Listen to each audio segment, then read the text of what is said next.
So quite rightly, I'm here from Barclaycard. I'm the Director of Gateway Sales. So I just want to be clear on that because otherwise I'm taking my boss's job. And effectively, Barclaycard has a number of really great payment solutions that stretches right across our client base and requirements. So it doesn't matter what tier or what sector, we have a solution for you. But I'm really pleased that I'm here today to talk about our flagship solution, which is our omni-channel payment solution. So some of you might know Barclaycard purchased a company called the Logic Group in 2014. And they did that for three real reasons. The one is that Logic Group has got an incredible history in terms of looking after the UK high street from a payments perspective. And they have a great credibility in the omni-channel space in particular. The omni-channel way of working is a way of working that's been built from the ground up at the Logic Group rather than through acquisitions. So that was another key factor for Barclaycard wanting to buy the Logic Group. And the other factor was really around security. And the Logic Group has got one of the world's first in the security side of payments, and they continue to come up with world first. So really world class in terms of payments and security, which is fundamental in the payment space. So what are we going to talk about today? Clearly, my passion is omnichannel, so I'm going to spend quite a bit of time talking about omnichannel. We're going to talk about some trends that we at Barclaycard feel that you really need to be tapped into. We're going to talk about the evolution of engagement, and by that I mean the evolution of customer engagement. And we are going to talk about how do we make omnichannel work for you. So for those of you who've been in the room earlier, you heard Anne-Marie kind of stating all the problems. These are the issues that retailers and merchants face. So hopefully today we can put some focus on how can omnichannel and a managed payment provider actually solve some of those problems for you. We're going to talk about getting to grips with the customer engagement, and by that I mean the customer journey and how the customer wants to interact with you and your brand. And lastly, given that the first bit of today's discussion is pretty theoretical, I thought it would be important for us to run through what does this all look like in reality? What does it look like in a day of my life? So if you'll bear with me, that's the lineup. So I thought before we move on, what we probably should do is just level set the room around what do we mean by omnichannel. It's such a buzzword in industry at the moment, and I think there's so many interpretations of what it means. So really important that we, as a group here today, get clear.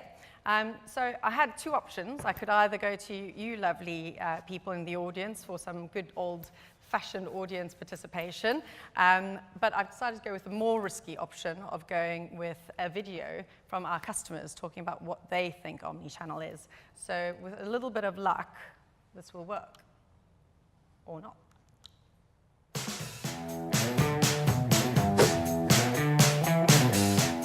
What? Omni is all, but I don't know. No. Omnichannel. Have any idea what omnichannel means? What is it? Omnichannel. Can you spell it?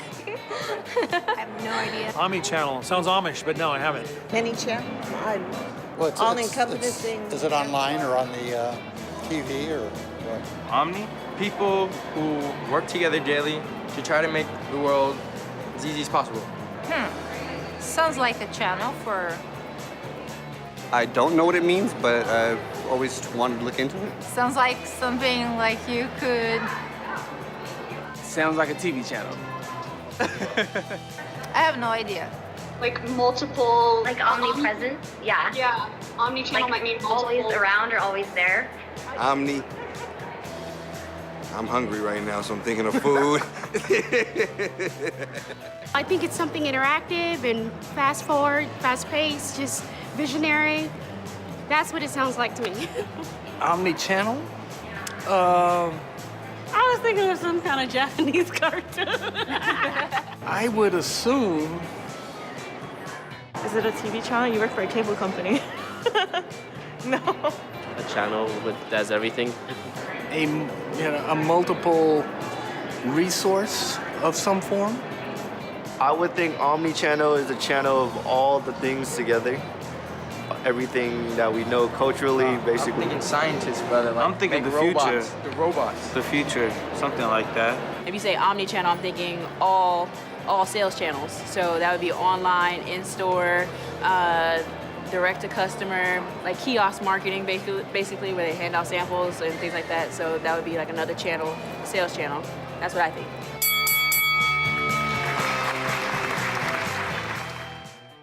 I particularly like that. I don't know what it is, but I want one.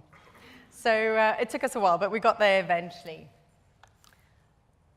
And I don't know what the response would have been if we, yes, no, maybe, if we had asked a European or a European crowd. So let's talk about what omnichannel really is. For me, omnichannel is about how I as a consumer and you as a consumer want to experience the purchasing process and how I want to experience a brand. It's how I want to be able to use any device or any means of payment, and I want to use it whenever, however I want to. It's giving me that flexibility, and it's giving me a seamless experience where actually paying is pretty frictionless.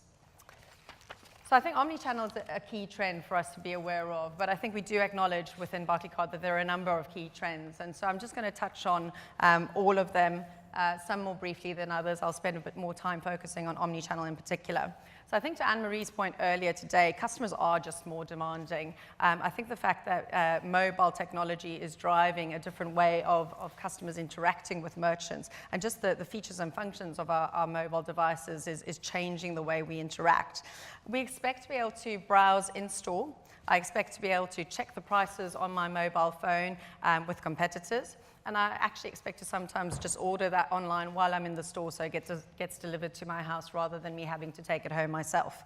I expect to be able to buy online, and I expect to be able to return it in store and for the store to recognize me. And by that, I don't mean walking up to the counter saying my name and hoping for the best. I'm meaning a real recognition of me because of my card details. Whatever kind of payments, whether it's watches, mobiles, whether it's one of these wearables, I expect to be able to use whichever means of payment I like. And these days, the number of devices, the number of cards, the number of payment types is just growing exponentially. But most importantly, I expect to have a pretty standard, consistent experience of working with you as a brand. A study of 1,000 people said that 71% of them start off their process online. And it's an interesting stat that only 41% actually conclude that transaction online.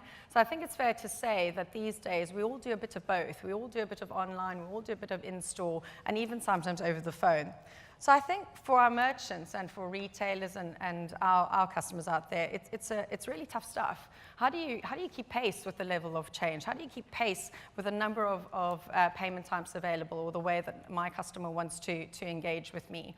And the truth is, if you don't keep pace, you're going to end up losing those customers to your competitors. It's true that we've had more change and innovation in retail and payments in the last 10 years than we've had in the last 50. So it's a really daunting task for our merchants and for our customers.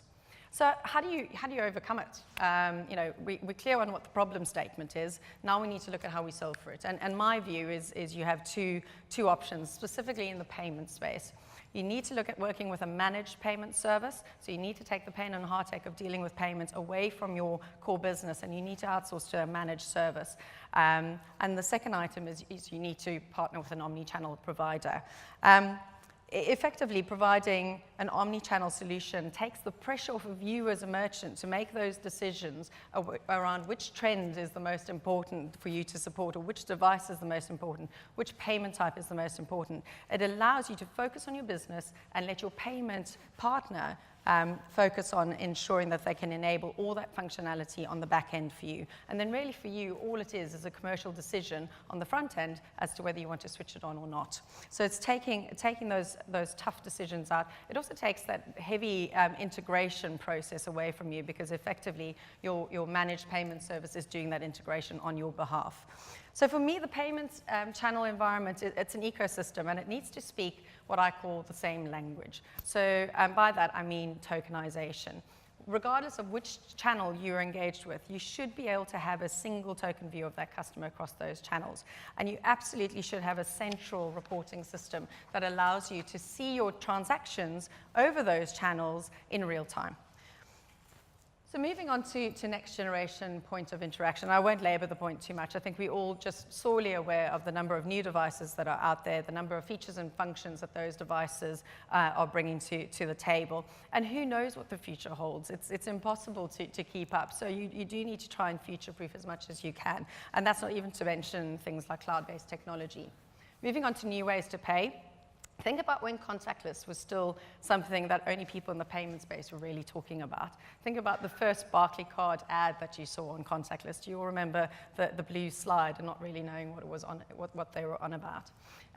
Now it's just commonplace. And in fact, if you don't have contactless in your environment, as a consumer, I get frustrated.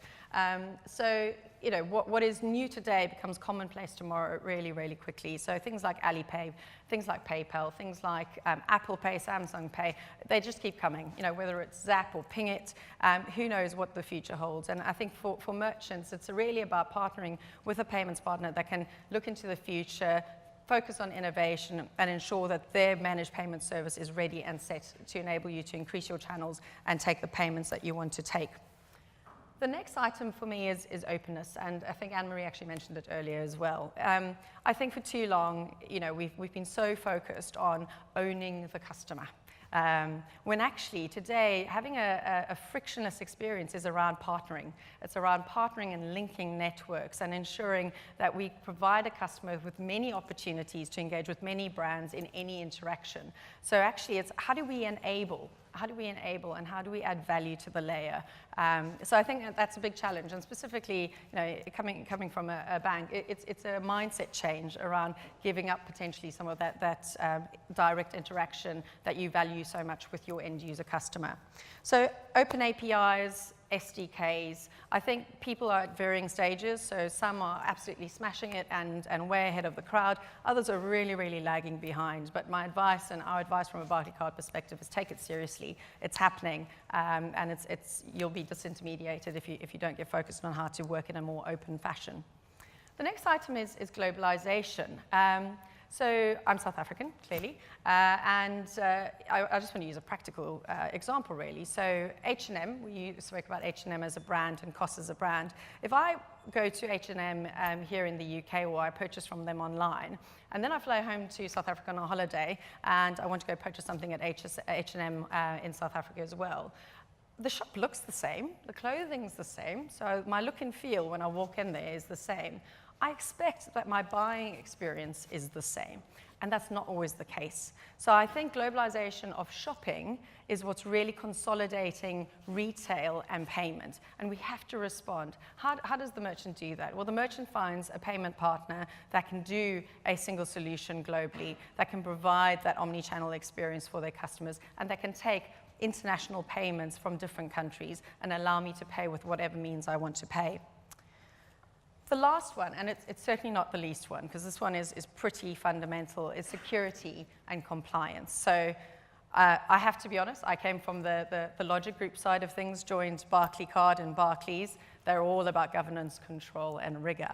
And actually, within Barclaycard, it's that really great balance between innovation as well as compliance. And security is absolutely core.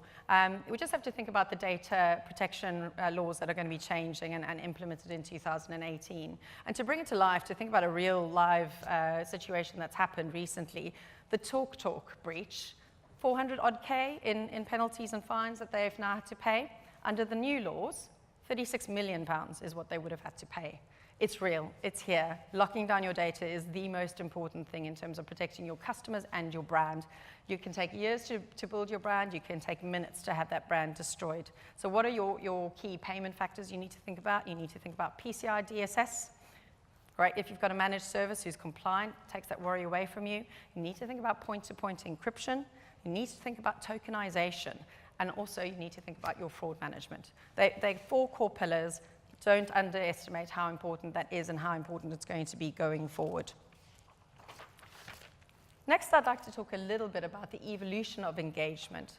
So remember the days when we only really interacted in a single channel. And look, there's still some merchants that have only single channels, but more and more customers are demanding that they interact online or they interact in store.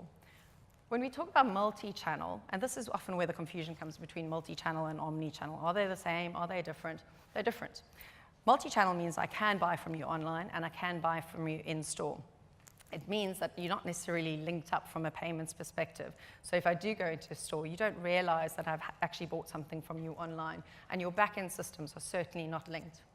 From a cross-channel perspective, what we mean is you are buying in a multi-channel way, but now on the back end, we're starting to see those links between the back-end systems and the payment channel. But then obviously the panacea, the ultimate that we're all trying to work towards is true omni-channel. And that is where both your payments environment from a channels perspective, as well as your back-end environment is completely linked to give your customer a seamless experience. See, the coughing has come. So how do we make omni-channel work for you as a customer, and how do we make it work for you as a merchant? The most important thing for me is that it's got to be seamless. You know, it's got to be easy, it's got to be intuitive, it's got to be convenient, and it's got to be personalized to me. And most importantly, for me, I think seamless and frictionless. The best possible scenario is that I end up paying for something and actually haven't really felt the burden of having to pay. It's been frictionless. I almost feel like I haven't paid. So amazing gratification when the parcel arrives on my doorstep tomorrow morning and I actually didn't really even feel like I had to wield a credit card in order to pay for it. So that's the payments bit. But actually, the omni-channel view is really about the full end-to-end picture and how we link in all those systems. Our customers are just incredibly demanding these days, and they expect a consistent experience regardless of whether they're paying for something or whether they're in your store looking at your merchandise. So it is a complex landscape. I mean, it includes supply chain, it includes product information, business intelligence, stock control. If I'm online, I want to be able to look and see whether you have stock availability. And even sometimes I want to have a sense of where that's geographically placed if I want to go and collect it in store. I want to join up click and collect experience. So I don't want to go to the counter and simply ask for my parcel by name and be given it that they give it to me. Because from a security perspective, it could be a very high value item I've purchased, and anyone called Nicole Olby could go in and collect it without presenting a card. I want to feel secure that when I collect that card that I have to show real identification linked to that payment in order to collect it. So I think ultimately they're looking for a single view of the merchant, but the merchants are also looking for a single view of that customer. So the question is, how do you get that single view of the customer? And it is all important in terms of driving the right customer experience. So again, I'm going to go back to managed payment service and omni-channel solution. I'm going to sound like a bit of a broken record, but 7 things in 7 different ways is my way of approaching this. So how does an omni-channel, a true omni-channel solution help you with a single view of your customer? So the answer is tokenization. So only if you've got a true omni-channel solution, and by that I mean it's built from the ground up as an omni-channel solution. It's not stuck together through acquisitions of many companies, so various different systems trying to work together. It's one system, it's one API, it links all your channels, and therefore you can have a representation of that customer across all your channels. Just to get into a little bit of the detail on it, what do I mean by tokenization and single token view?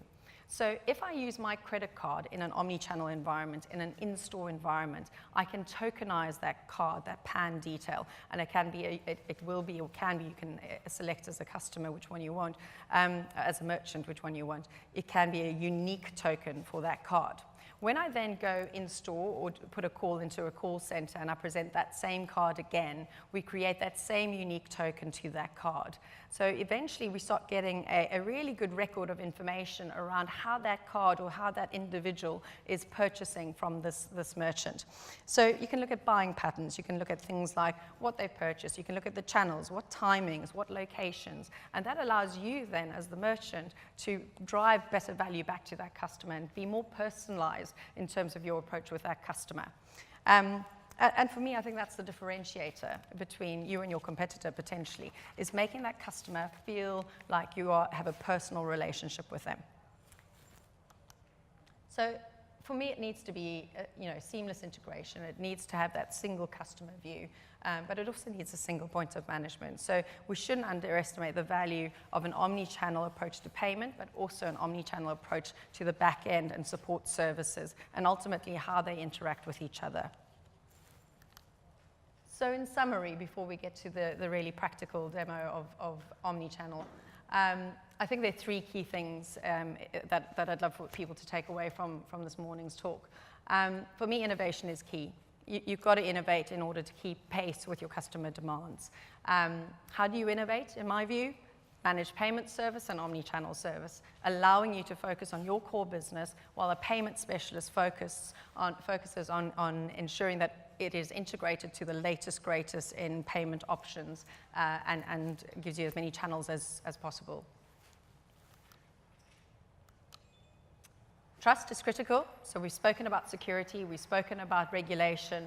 For me, absolutely key that when a customer interacts with your brand, that they feel they're doing so in a secure way. It takes minutes to destroy a brand. So point-to-point encryption, tokenization, great fraud rules. These are all key pillars for you in terms of gaining that trust with your customer. And lastly, really understand your customer. That's how you retain them. That's how you drive loyalty. Drive the right kind of customer experience for them. Add value to their day. Make sure it's personalized. And we do that through that single token view. It all sounds great in theory, but what does that mean in terms of our day-to-day life? So a little bit more about me. I've mentioned that I'm from Barclaycard. I manage a team of 35 gateway specialists in sales and technology, and I'm based in 3 different locations, so Canary Wharf, Fleet in Hampshire, and Northampton. I also am married, and I have a 3-year-old who is very similar to me, so I've created my own monster. And so to say that I spend most of my day juggling things is probably a massive, massive understatement. So I thought I'd take you through a typical omni-channel day in my life. The day starts really with me reflecting on the weekend. It's been a great weekend. Sun shining. South Africa has beaten England at the cricket. And note I say cricket and not rugby, because we're not doing so well at the rugby at the moment.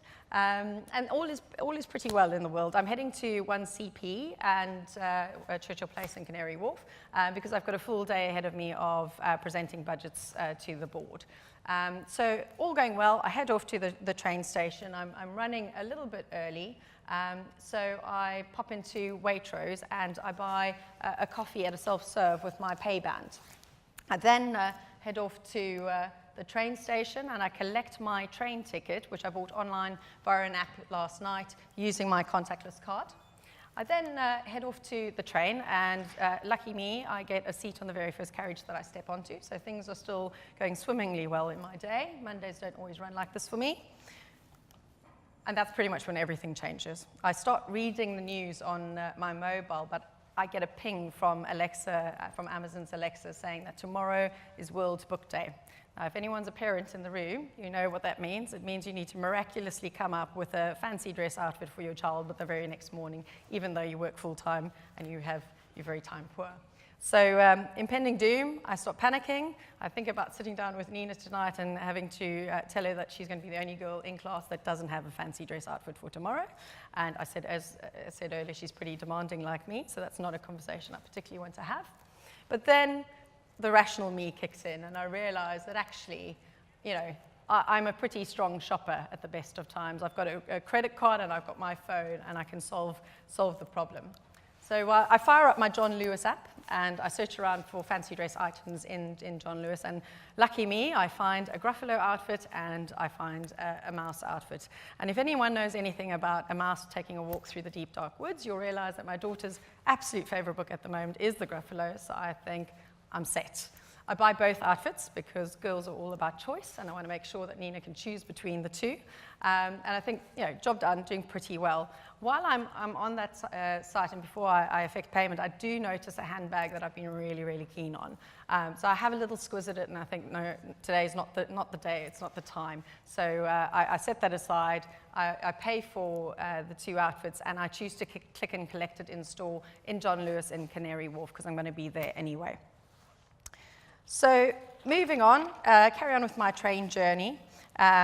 I do think to myself, though, that I'm going to get home really, really late this evening. So I'm rather than cooking dinner tonight, I'm just going to book a restaurant for the family.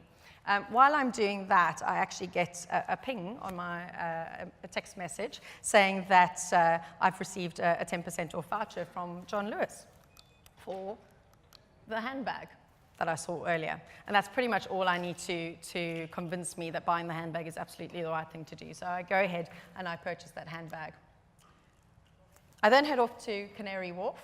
Have a great day. Presentations go well. I managed to get out of there on time. So I swing past John Lewis on the way home to go and collect the 2 outfits that I bought. While I'm walking through, I see a copy of the Gruffalo, and I realize our one at home is pretty tatty. So I pick it up, and I go and pay with a gift card that I happen to have in my wallet. There's not enough money on the gift card, so I take out my credit card and I pay for the balance. Immediately, the cashier realizes that I actually have some click and collect options to collect today, and says, don't worry, I'll get someone to bring it up for you so you don't have to go all the way through the store. I'm thrilled. It feels fairly personal, and it's saving me having to schlep through the store. So I pay for that, and I head off to the train station. While I'm on the train, I get an additional 2 vouchers sent to me, a 25% off on accessories at John Lewis, and a free coffee from Waitrose. So the world is a pretty good place for me at the moment. I get home, Nina is thrilled with her 2 outfits. She chooses the Gruffalo option and decides that the mouse needs to go. So I liaise with customer services at John Lewis to arrange that I can go and return it in store.